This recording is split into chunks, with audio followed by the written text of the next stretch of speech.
program is the Active Center.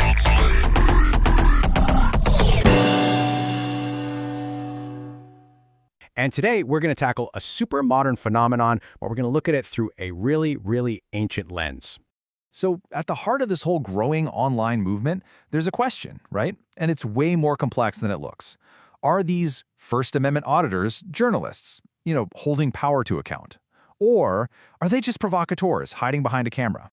I mean, you've probably seen their videos pop up online. It's these individuals who are out filming in public places, think post offices, police stations, even just on a street corner, and what they're doing is testing the limits of their right to record, and, of course, documenting how everyone reacts.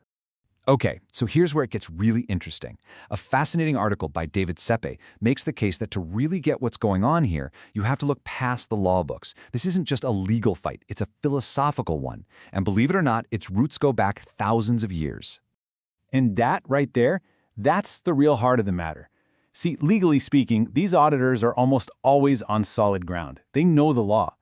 But it brings up a much bigger, much deeper question, doesn't it? Just because you can do something, does that mean you should? Is it actually wise?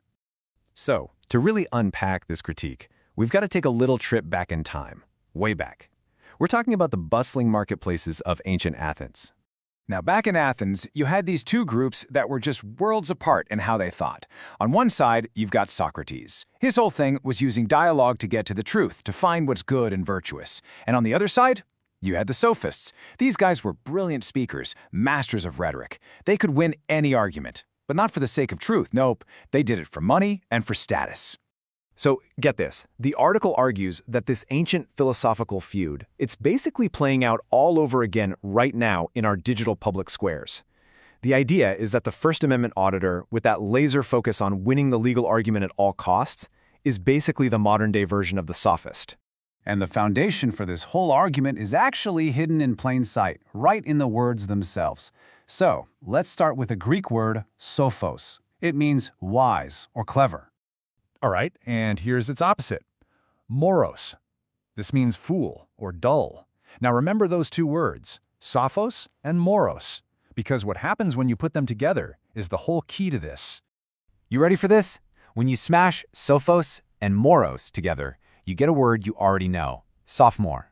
Literally, it means wise fool, and it's the perfect term for someone who has some knowledge but totally lacks the wisdom to know how to use it right. Okay, so let's break that down a bit more. What is the actual difference between knowing the law and being wise? Right. So in this framework, the auditor is sophos. They're wise in the sense that they know the law backwards and forwards. But the argument goes, they're also moros, foolish, because they seem to think that just having a right means they have to use it, and not as a tool, but as a weapon, specifically to get a reaction. And see, for a guy like Socrates, just knowing stuff was never the point. Not at all. For him, true knowledge was completely tied up with having a moral purpose, with virtue. If you just used your knowledge to win arguments, well, he saw that as dangerously empty. And that leads us right to the auditor's main tactic, right? Provocation, which this article frames as basically weaponizing a fundamental right. Now you might be thinking, hold on a second. Didn't Socrates provoke people too? And yeah, you'd be absolutely right.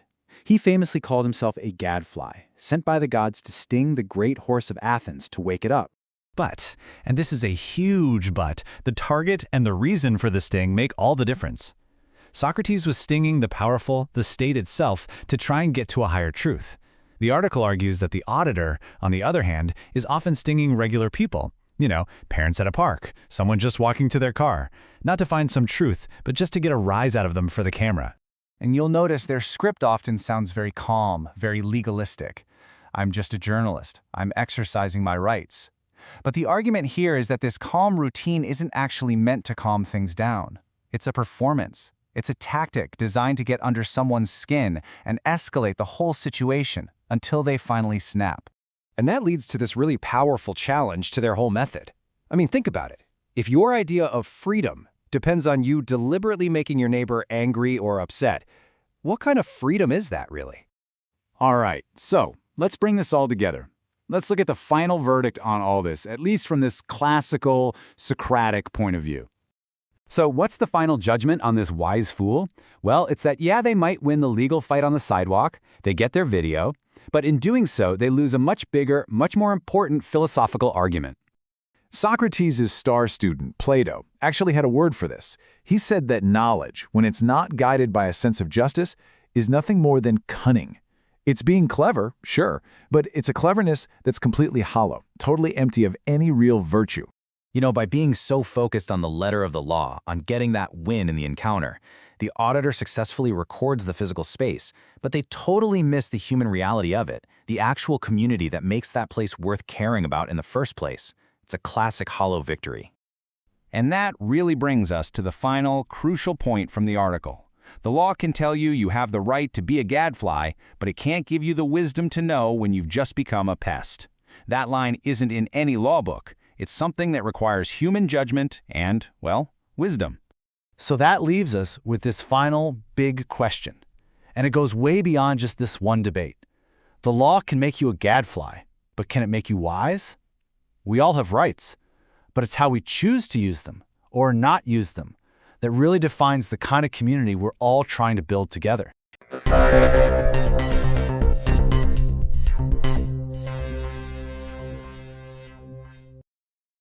Hello, and thanks for listening. This is David Sepp and the Active Center team. For years, our mission has been to foster a community around engagement, health, and conversation. If you value what we do, please consider supporting us. We've started a GoFundMe to cover our production and operational costs, including those pesky social media fees. Your contribution, big or small, helps us keep going. Thank you.